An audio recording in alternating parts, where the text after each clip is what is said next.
नमस्कार, बहुत स्वागत आपका इंडिया वॉइस पे। मैं हूं आपके साथ समृद्ध मिश्रा। वक्त हो चला है देवभूमि समाचार का, तो शुरुआत करते हैं बुलेटिन की पहली खबर के साथ।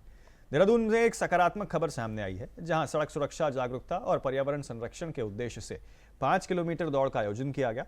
मुख्यमंत्री पुष्कर सिंह धामी ने कैंट रोड देहरादून से इस दौड़ को हरी झंडी दिखाकर रवाना किया है।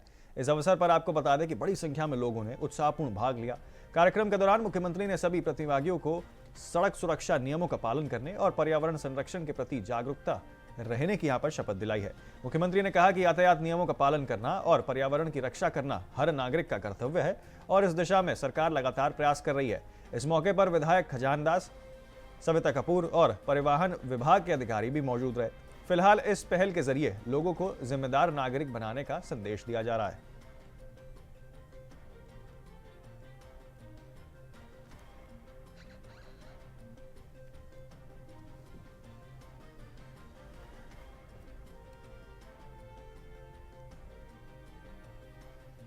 आगे बढ़ते हैं, आपको बता दें कि देहरादून में पुष्कर सिंह धामी ने रेस कोर्स स्थित अतिथि कम्युनिटी सेंटर पहुंचे, जहां इस दौरान उन्होंने पंडित दीनदयाल उपाध्याय प्रशिक्षण महाअभियान की प्रदेश स्तरीय प्रशिक्षण योजना में बैठक में प्रतिभाग किया।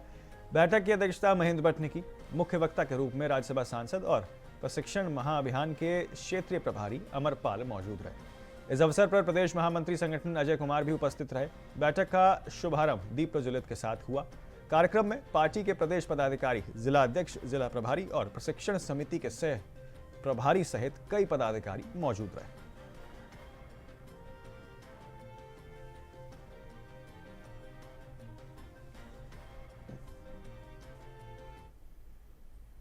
तो मुख्यमंत्री आवास में भाजपा कार्यकर्ताओं का सम्मेलन आयोजित किया गया। उत्तराखंड भाजपा के प्रदेश पदाधिकारी, जिला अध्यक्ष, जिला प्रभारी, सह प्रभारी इस कार्यक्रम में आमंत्रित किए गए।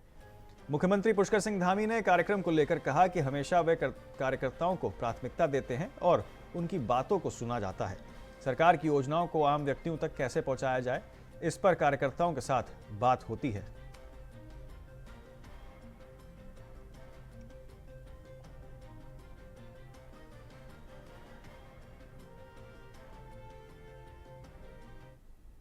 के साथ संवाद हमारी कार्यप्रणाली का अहम हिस्सा है और उसको और प्रभावी बनाने के लिए आज पूरे प्रदेश भर के कार्यकर्ता हमारे यहाँ आए हुए हैं और बड़े विषम परिस्थितियों में लगातार जो पार्टी के कार्यक्रम होते हैं, राज्य सरकार, केंद्र सरकार की योजनाएं होती हैं, जन समस्याएं होती हैं, उन सब पर हमारे कार्यकर्ता काम करते हैं। उनके माध्यम से हमको फीडबैक मिलता है कि और हमको कौन से निर्णय लेने चाहिए, किस प्रकार से मशीनरी काम कर रही है। तो देशकाल परिस्थिति के अनुसार जो कार्यकर्ताओं की राय आती है उसके अनुरूप हम लोग काम करने में और अच्छा होता है। देहरादून में जिलाधिकारी सवीन बंसल की अध्यक्षता में आपको बता दें कि ऋषिपाण सभागार कलेक्ट्रेट में आयोजित जन दर्शन कार्यक्रम में कुल 163 शिकायतें प्राप्त हुई। भूमि विवाद, अतिक्रमण, इसी के साथ आपको बता दें कि भरण पोषण, पेंशन और आर्थिक सहायता से जुड़े मामलों पर डीएम ने मौके पर ही कार्रवाई के निर्देश दिए हैं।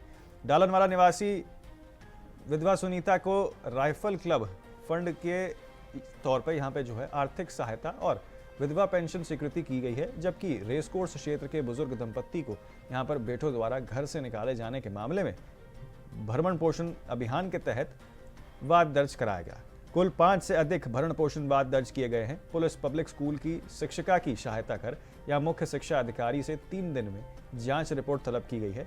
वहीं आपको बता दें कि छरवा छात्र में अवैध अतिक्रमण की जांच के लिए यहाँ समिति गठित कर 10 दिन के भीतर रिपोर्ट प्रस्तुत करने की भी बात यहाँ पर कही गई।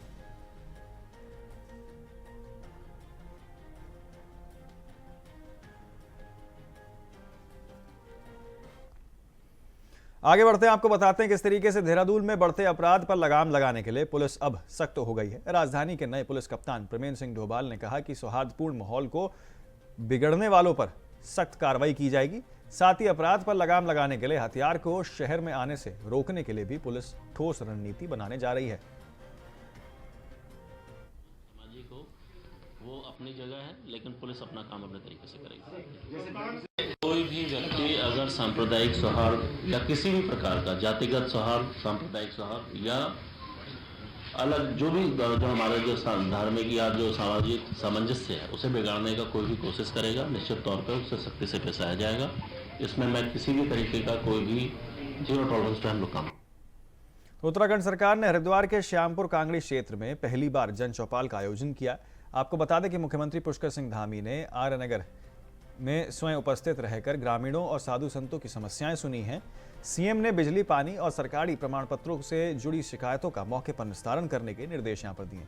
उन्होंने आश्वस्त किया है कि अब सरकार सीमांत क्षेत्रों में घर घर जाकर समस्याओं का समाधान करेगी ताकि जनता को कार्यालयों के चक्कर न लगाने पड़े। इस दौरान मुख्यमंत्री ने बताया कि आगामी चारधाम यात्रा और 2027 के महाकुंभ की तैयारियां तेज कर दी गई हैं, जिसकी समीक्षा भी जल्द की जाएगी हरिद्वार में।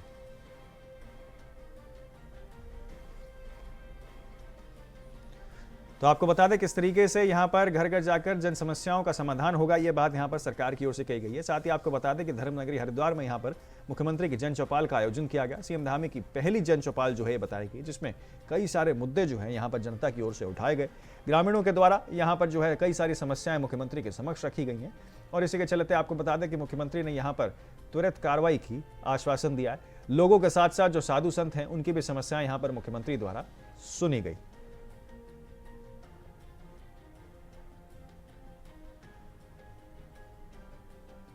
तो हरिद्वार में जन चौपाल का आयोजन, जहां पर ग्रामीणों के द्वारा मुख्यमंत्री जो है मुख्यमंत्री को शिकायत जो है वो दी गई है और इसी के साथ आपको बता दें कि यहां पर घर घर जाकर समस्याओं का समाधान होगा, इस बात को सुनिश्चित किया है यहां पर सरकार की ओर से। भारी संख्या में जो है यहां पर आपको बता दें लोग पहुंचे, अपनी शिकायत लेके जो है यहां पर मुख्यमंत्री के पास पहुंचे और ग्रामीणों के द्वार पहुंचे यहां मुख्यमंत्री, जहां पर उनकी समस्याएं जो है यहां पर मुख्यमंत्री द्वारा सुनी गई। चारधाम यात्रा के लिए हमने सारी तैयारियां प्रारंभ कर दी हैं और आज भी हमारे सभी अधिकारियों के द्वारा सारे स्टेक होल्डरों के साथ, होटल व्यवसायियों के साथ, टैक्सी ऑपरेटरों के साथ, अन्य जो चारधाम यात्रा को संचालन करते हैं उन सबके साथ बैठक की है। हमारा प्रयास है कि सभी सालों के अनुभव लेते हुए यात्रा और अच्छी हो, लोगों के लिए सुखद हो, आने वाले लोग एक अच्छा अनुभव लेकर जाए। उनकी सुरक्षा हमारे लिए हमेशा सर्वोच्च प्राथमिकता है। इसके साथ साथ 2027 में जो हमारा कुंभ मेला प्रस्तावित है और उस कुंभ मेले की भी तैयारी हमने प्रारंभ कर दी है। मेरे स्तर से भी कई बार उन बैठकों में प्रतिभाग किया जा चुका है। अब अगली बैठक हम हरिद्वार में ही करने वाले हैं, जिससे कि यहाँ की व्यवस्थाओं को भी देखेंगे और जो समीक्षा है वो भी। तो फिलहाल एक बहुत छोटे से ब्रेक के लिए रुक रहे हैं, आप कहीं ना जाए, बने रहे सिर्फ इंडिया वॉइस पर। तो ब्रेक के बाद जो है फिर एक बार आप सभी का बहुत स्वागत है देवभूमि समाचार में। आगे बढ़ते हैं बाकी समाचारों के साथ। उत्तराखंड में बार काउंसिल ऑफ उत्तराखंड के चुनाव के लिए मतदान की प्रक्रिया जो है वो आज से शुरू हो गई है। राज्य के सभी बार एसोसिएशन में मतदान जारी है और अधिवक्ताओं अपने वोट का उपयोग करने के लिए बूथों पर पहुंच रहे हैं। ये मतदान प्रदेश भर में हो रहे हैं, जिसमें प्रत्येक जिले में अधिवक्ता भाग ले रहे हैं। चुनाव के परिणामों का राज्य की न्यायिक व्यवस्था पर महत्वपूर्ण प्रभाव पड़ेगा। आपको बता दें अधिवक्ताओं का यह मतदान लोकतांत्रिक प्रक्रिया को सशक्त बनाएगा और साथ ही मतदाता अपने अधिकार का यहां पर उपयोग भी कर रहे हैं।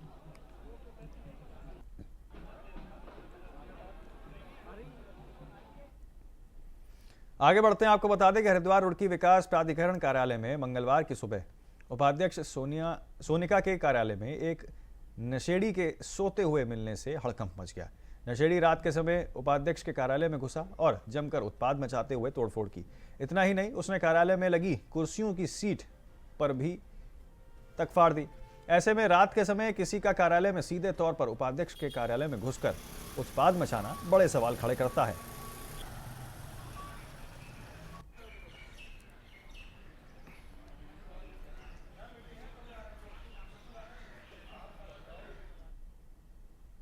तो प्रदेश में खेल प्रतिभाओं को निखारने के लिए अब नई पहल की तैयारी जो है वो की जा रही है। खेल मंत्री रेखा आर्या ने अधिकारियों को खेलों को समर्पित स्पोर्ट्स स्कूल खोलने का प्रस्ताव यहां पर रखा है और उसको तैयार करने के यहां पर निर्देश उन्होंने दिए हैं।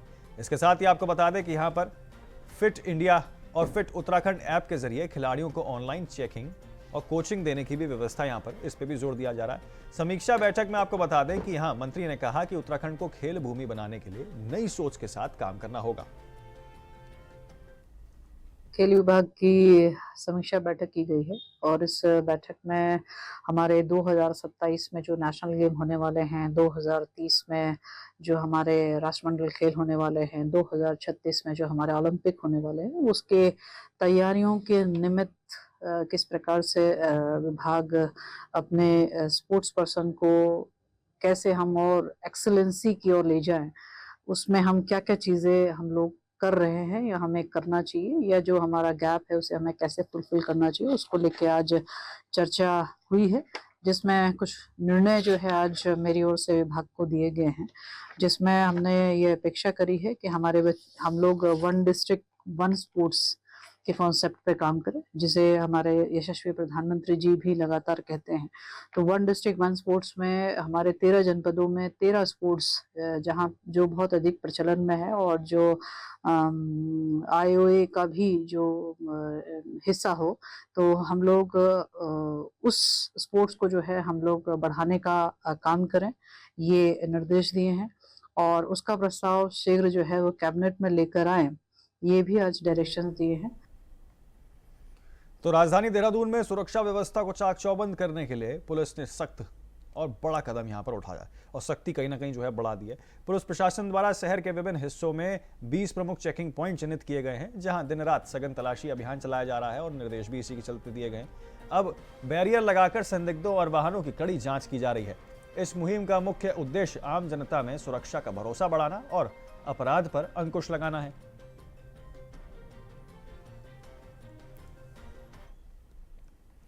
तो हरिद्वार के सिडकुल पुलिस को बड़ी सफलता हाथ लगी है। आपको बता दें, पुलिस ने यहां पर फॉरेंसिक ट्रेडिंग के नाम पर करीब 15 लाख रुपए की धोखाधड़ी करने वाले 5,000 रुपए के इनामी आरोपी को गाजियाबाद से गिरफ्तार कर लिया है।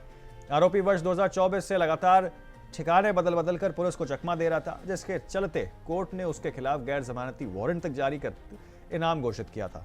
मुखबिर की सूचना पर पुलिस टीम ने दबिश देकर आरोपी को घर से दबोचा। पुलिस अब आरोपी से पूछताछ कर रही है, ताकि ठगी की जो नेटवर्क है उससे जुड़े अन्य लोगों की भी यहां पर मामले में जांच की जा सके और सुराग जुटाए जा सके।